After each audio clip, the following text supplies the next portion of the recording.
भाईंदरच्या डोंगरी येथील डोंगरावर डोंगर हा विस्फोटकांनी ओढून उद्ध्वस्त करून आणि त्यावरती असलेली जवळपास 12,500 पेक्षा जास्त झाडे याची कत्तल करून तिकडची जैवविविधता नष्ट करून जो कारशेड बनवण्याचा जो घाट जो घातला जात आहे त्या विरोधात आज ह्या संपूर्ण गाव परिसरातील शहरातील लोक ह्या विरोधात आज साखळी आंदोलन करत आहेत।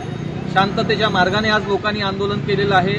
शासनाने याचा गांभीर्याने विचार करावा आणि शहरात जिकडे मोकळ्या जागा आहेत त्या ठिकाणी त्यांनी कारशेड प्रस्तावित करावी।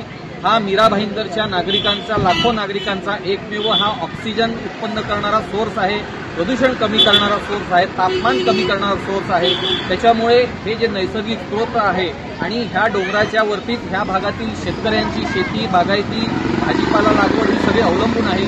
त्याच्यामुळे येथील शेतकऱ्यांना या निसर्गाला आणि शहरातील लाखो लोकांच्या ऑक्सिजनच्या मुख्य स्रोतला नष्ट करून कारशेड नको आहेत अशी ही मागणी आज सर्वसामान्य लोकांची आहे। त्याच्यामुळे शासनाने याचा निश्चितच विचार करावा, लोकप्रतिनिधींनी विचार करावा आणि प्रशासनाने विचार करावा अशी सर्वांची विनंती आहे। इथे निदर्शनं आणि विरोध दर्शनाचं कारण एकच आहे की उत्तन हा निसर्गरम्य परिसर असून इथे महानगरपालिकेमार्फत विविध प्रकारचे प्रकल्प आणण्यात येत आहे।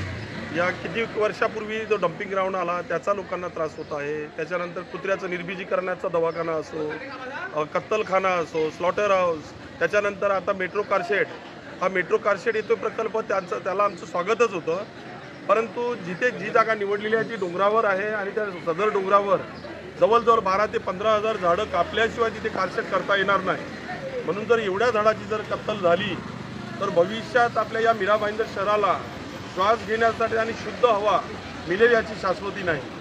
म्हणून शासनाने हा प्रकल्प तिथे ह्या जागेवरून रद्द करून इतर ठिकाणी प्रकल्प लागावा आणि ती जागा आणि ती झाडं आहेत ती राखून ठेवावी।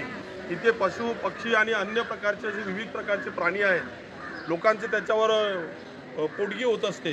त्या ठिकाणी बऱ्याच ठिकाणची औषधी अशी झाडं आहेत, त्या झाडांना राखून ठेवावं हीच मागणी सर्व लोकांतर्फे केली जात आहे। म्हणून सदर प्रकल्प हा इतर ठिकाणी करून ती जागा मोकळी सोडावी अशी आमची मागणी आहे। त्यांचा खूप चांगला प्रतिसाद आहे। सगळी लोक निसर्गाविरोधात जी भूमिका घेतली जात आहे त्याच्यासाठी सगळी लोक एकवटलेली आहेत। आम्ही पार तिथपासून इथे पाली बीच पर्यंत बघून आलो तर खूप उत्साहाने अगदी लहान लहान मुलांपासून ते वयोवृद्ध स्त्री पुरुष सगळे ह्याच्यात सामील झालेले आहेत। तर या सगळ्यांच्या मागणीचा सरकारकडून विचार केला जावा एवढीच अपेक्षा आहे। आम्ही स्टेला मारिस हॉस्पिटलतर्फे हे साखळी उपोषण आज करत आहोत आणि आम्हाला वाटते की आपली जबाबदारी आहे झाडे कापू नका पण झाडे वाचवा, कारण निसर्ग आपला आहे। ज्या निसर्ग आपला सांभाळ करतो त्या निसर्गाचं सांभाळ करणं आपलं आद्य कर्तव्य आहे।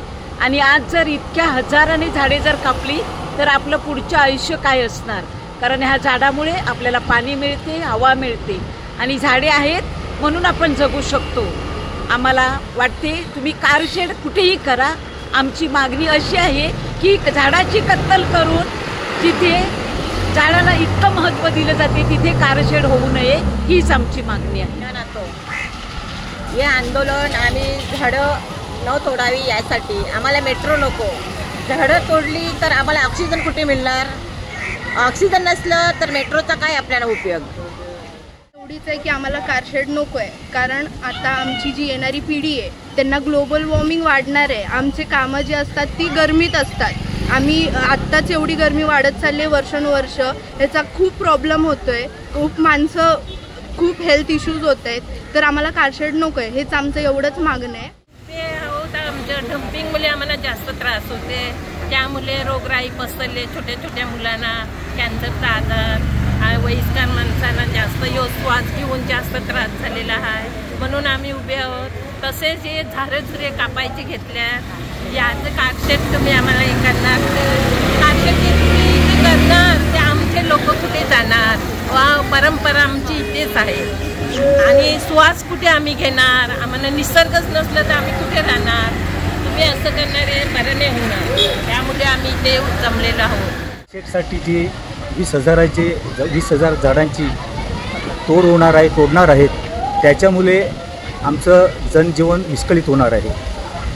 ही झाडांची 20,000 झाडांची कत्तल नाही तर आमच्या लाखो लोकांची कत्तल होणार आहे। यामुळे आम्ही जगू शकत नाही, त्याच्यामुळे हे आम्ही आंदोलन करत आहोत। मेट्रोच्या संदर्भात आम्ही विरोध दर्शवण्यासाठी इकडे उपस्थित झालेले आहोत, कारण आमच्या या उत्तम गावामध्ये जे घनकचऱ्याचं जे डम्पिंग ग्राउंड आलेले आहेत, त्या डम्पिंग ग्राउंडमुळे आम्हाला पुष्कळ त्रास होत आहेत। तसेच आणि दुसरा ते कत्तलखाना म्हणतात तो पण आमच्यावरती लादणार आहेत, म्हणून आम्ही कारशेडला विरोध दर्शवतो आणि घनकचऱ्याला विरोध दर्शवतो। कारण काय ते आमच्या पिढीवर येणार आहे, आमच्यावर ते होणार आहे, पिढीवर होणार आहे।